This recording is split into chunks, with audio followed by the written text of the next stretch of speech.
Hello and welcome back to another Spectre Divide news video. Not too long ago, the devs just dropped a Q&A answering some questions about some of the mechanics that are coming to Season 1 of Spectre Divide. Okay, so it says, this is by Lee Horn, who's the game director, and he says, "Hey everyone, Bop and Swap here with a dev Q&A. Since announcing Spectre Divide's first season of Flashpoint, we've received a number of questions about the new content and gameplay updates it's bringing. From now through Flashpoint's launch, we're going to be taking some time each week to answer those questions and provide some insight into the work our team has been doing to breathe new life into Spectre. This week we'll be covering sprinting, crossplay, and boosted buys. Let's get into it." All right, so sprinting, I think it's a positive. There are some people who are saying it's a negative, but I think it's a positive.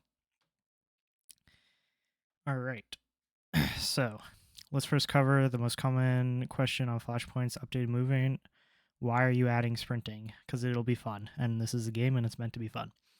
When we first launched in September, one of the most common points of discussion was whether the game was too slow. Site-to-site rotations were frequently called out as a pain point for many players across our communities, as well as Steam reviews.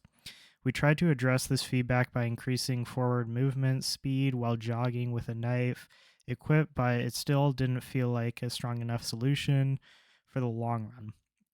After a lot of experimenting and playtesting, we eventually settled on sprinting. We found that it best delivered on a number of big wins that we felt were important.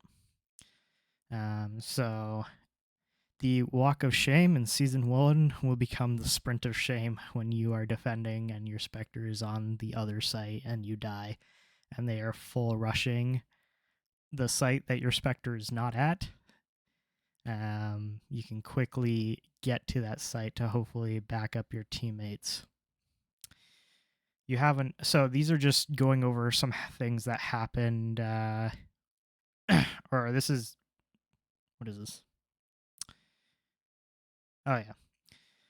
These are just things that it's hoping to make feel better, I guess, which again, I just mentioned. When you're down a single body after losing your Spectre, you have to rotate.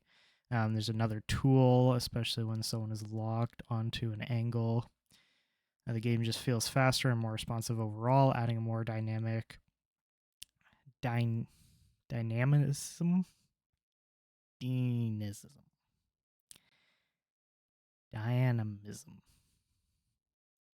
Okay. To the core gunplay. And these are sort of things that they're adding to make sprinting not overpowered. So it's still not going to be Call of Duty, okay? We're not playing Call of Duty here. This is still a tactical shooter. This is more like Neon from Valorant.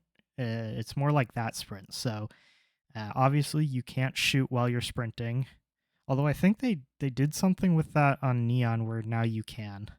I don't know. I haven't played Valorant in a year.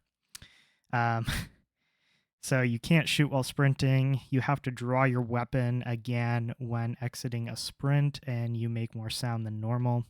Although when they showed in the Season 1, you seem to be able to sprint and shoot pretty quickly. Like the drawing your weapon didn't seem to take that long. So we'll see if they'll probably tune that. Obviously, they're going to keep.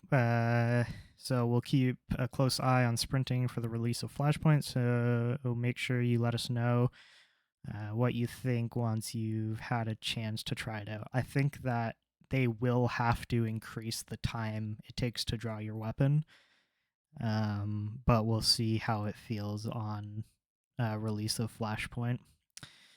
Console crossplay. With Spectre Divide releasing a console, we got a number of questions on our plans for crossplay. Let's run through those now. What kind of crossplay will be available when Flashpoint arrives? Will there be controller support for PC? And is there going to be cross progression or cross commerce? Crossplay between Xbox Series XS and PS5 will be ready on day 1. We consider this an essential feature for launch and have play tested it extensively. So consoles will be able to crossplay, but PC will not. So with that being said, there will not be crossplay between consoles and PC initially. Implementing crossplay between consoles and PC is a more complex feature that we're taking our time with to make sure that we do it right. In my personal opinion, it should be like Overwatch. Overwatch is really good, where if you're playing console, like console v console, you have aim assist. If you make the decision to play with a player who is on PC, you will be put into basically cross-play lobbies where you can get either console players or PC players, and if you're only playing on PC or your group is only on playing on PC, then you will only play with people on PC, and that will make it so that, like Apex and Call of Duty always have a ongoing argument about, is aim assist too high, is it too low?